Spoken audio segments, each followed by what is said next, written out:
মাগুরা শিশুটির জীবন সংকটাপন্ন, দেশবাসীর দোয়া চেয়েছে সেনাবাহিনী।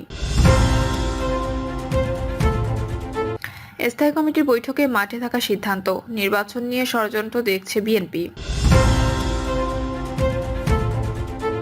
জানাবো ধর্ষণের বিচার দ্রুত করতে আইন সংশোধন হচ্ছে। এবং সর্বশেষ জানাবো শিশু ছাত্রকে বলাৎকারের দায়ে মাদ্রাসা শিক্ষকের যাবজ্জীবন কারাদণ্ড। শুনছিলেন সংবাদ শিরোনাম, এবারে বিস্তারিত। মাগুরার শিশুটির জীবন সংকটাপন্ন, দেশবাসীর দোয়া চেয়েছে সেনাবাহিনী। মাগুরায় যৌন নির্যাতনের শিকার শিশুটির জীবন সংকটাপন্ন। একদিনে 4বার কার্ডিয়াক অ্যারেস্টের শিকার হয়েছে শিশুটি। বাংলাদেশ সেনাবাহিনীর পক্ষ থেকে দেশবাসীর কাছে শিশুটির জন্য দোয়া প্রার্থনা করা হয়েছে। রাতে বাংলাদেশ সেনাবাহিনীর ভেরিফাইড ফেসবুক পেজে দেশবাসীর কাছে দোয়া প্রার্থনা করে একটি পোস্ট দেওয়া হয়েছে। এতে বলা হয়, মাগুরায় নির্যাতনের শিকার শিশুটি ঢাকার সম্মিলিত সামরিক হাসপাতালের শিশু বিভাগের পিআইসিইউতে চিকিৎসাধীন। প্রতিদিন স্ট্যান্ডার্ড আইসিইউ প্রোটোকল অনুযায়ী প্রয়োজনীয় পরীক্ষা নিরীক্ষা করা এবং তদনুযায়ী সর্বোচ্চ চিকিৎসা সেবা দেওয়া হচ্ছে। ওই পোস্টে আরো বলা হয়, শিশুটি একদিনে 4বার কার্ডিয়াক অ্যারেস্টের শিকার হয়েছে এবং পিসিআর দেওয়ার মাধ্যমে স্থিতিশীল করা হয়েছে। তার রক্তে লবণের ভারসাম্যহীনতার কারণে ডায়ালাইসিস করা হচ্ছে। এছাড়াও অন্যান্য জটিলতার পাশাপাশি শিশুটির রক্তচাপ 60 থেকে 40, যা আরও নিম্নমুখী। সম্মিলিত সামরিক হাসপাতালের বিশেষজ্ঞ চিকিৎসকদের সমন্বয়ে গঠিত উচ্চ পর্যায়ের চিকিৎসা পর্ষদ সর্বাধুনিক চিকিৎসা পদ্ধতির মাধ্যমে শিশুটির জীবন রক্ষার জন্য সর্বাত্মক প্রচেষ্টা চালিয়ে যাচ্ছেন। উল্লেখ্য, গত 8ই মার্চ সন্ধ্যা 6টায় শিশুটি ঢাকার সম্মিলিত সামরিক হাসপাতালে সংকটাপন্ন অবস্থায় ভর্তি হয়। শিশুটির সুস্থতার জন্য বাংলাদেশ সেনাবাহিনী দেশবাসীর কাছে দোয়া প্রার্থী। ধর্ষণের বিচার দ্রুত করতে আইন সংশোধন হচ্ছে। ধর্ষণ মামলার আইন সংশোধনের খসড়া প্রস্তুত বলে জানিয়েছেন আইন উপদেষ্টা আসিফ নজরুল। তিনি বলেন, 2-1 দিনের মধ্যে খসড়ার কাজ শেষ করে চূড়ান্ত অনুমোদনের জন্য উত্থাপন করা হবে।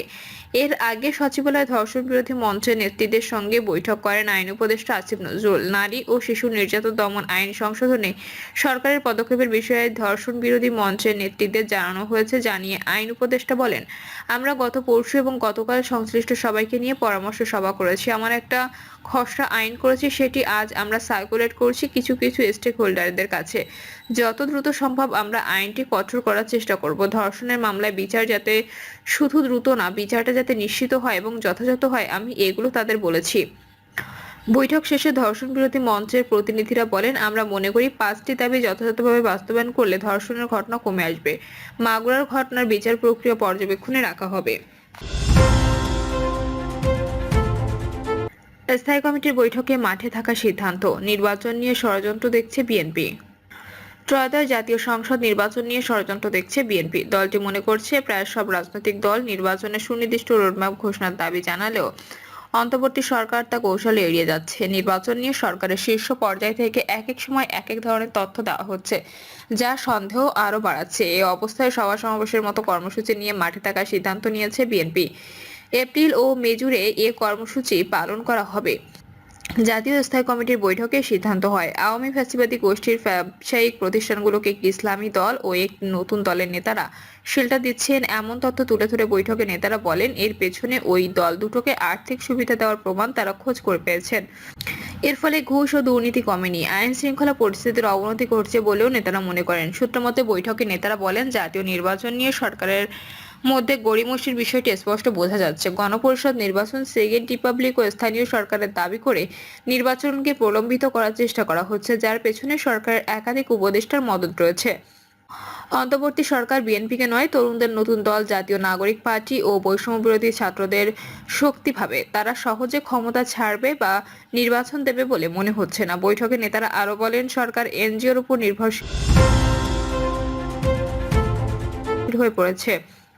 নির্বাচনের জন্য অন্তর্বর্তী সরকারের উপর চাপ সৃষ্টি করতে একটা ধাক্কা দিতে চান তারা। সম্প্রতি বিভিন্ন জেলা মহানগরে সমাবেশ করার মধ্য দিয়ে বিএনপির পক্ষ থেকে অবস্থান জানান দেওয়া হয়েছে। এই ধারা অব্যাহত রাখতে হবে। বাংলাদেশ নিয়ে নতুন ষড়যন্ত্র দেখছেন বিএনপি নীতি নির্ধারকরা। স্থায়ী কমিটির বৈঠকে একাধিক নেতা বলেন, বিদেশি কূটনীতিকদের সঙ্গে কথা বলে তারা বুঝতে পেরেছেন দেশের জন্য ভালো কোনো সংবাদ নেই। এ ব্যাপারে দলের শীর্ষ নেতাকে আরও সতর্ক থাকতে আহ্বান জানানো হয়।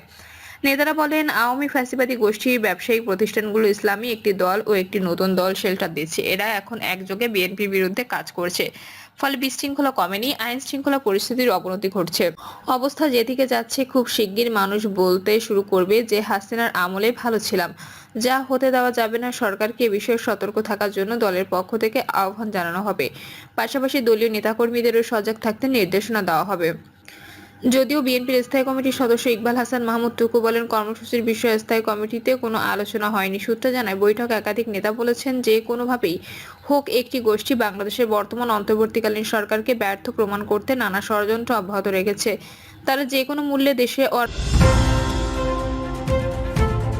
অরাজকতা সৃষ্টি করে এই সরকারকে ব্যর্থ প্রমাণ করতে চায়। কিন্তু সরকারের মধ্যেও এই গোষ্ঠীর লোকজন রয়েছে, যে কারণে সরকার প্রধান বুঝতে পারছেন না। নেতারা ধারণা করছেন আওয়ামী ফ্যাসিবাদী গোষ্ঠীর কিছু ব্যবসায়িক প্রতিষ্ঠান এই ষড়যন্ত্র রয়েছে, যাদের শেল্টার দিচ্ছে দুটি দল। তারপরও সরকারের ওপর বিএনপির অকুণ্ঠ সমর্থন অব্যাহত থাকবে। যে কোনো প্রয়োজনে বিএনপি সরকারের পাশে থাকবে। অন্তর্বর্তীকালীন সরকারের উচিত হবে দ্রুত নির্দিষ্ট সুনির্বাচিত রোডম্যাপ ঘোষণা করা এবং দ্রুত জাতীয় নির্বাচন নিয়ে জনগণের সরকার প্রতিষ্ঠা করে দেশের স্বাভাবিক অবস্থা ফিরিয়ে আনা।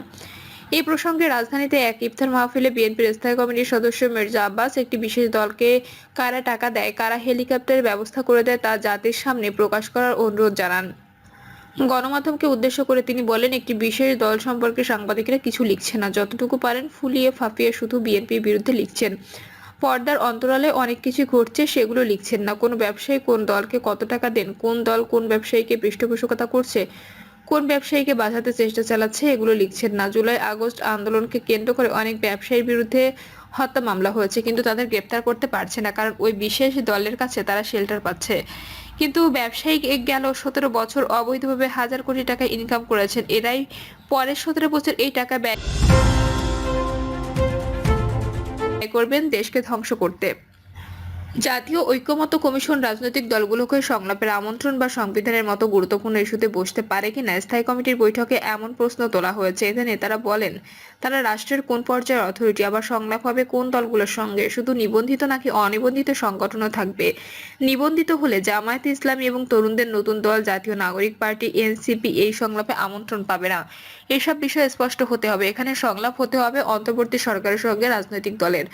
সংস্কার ইস্যুতে একদিন দুদিন সংলাপ হতে পারে। সংস্কার ইস্যুতে অনিবন্ধিত দলের সঙ্গে সংলাপ হতে হলে তো বহু সংগঠনকে আমন্ত্রণ জানাতে হবে। বৈঠকে এক নেতা বলেন, জাতীয় ঐকমত্য কমিশন রাজনৈতিক দলগুলোর কাছে মতামতের জন্য 250 বা তারও বেশি পৃষ্ঠার বই সরবরাহ করেছে। এখানেই প্রশ্ন, বাংলাদেশের সংবিধানের যে বই এবং নির্বাচন কমিশনের বিধি তা কত পৃষ্ঠার? এই নিয়ে বিস্তারিত আলোচনা হয়। সম্প্রতি এক সংবাদ সম্মেলনে জাতীয় ঐকমত্য কমিশনের সহসভাপতি আলী রিয়াজ জানান,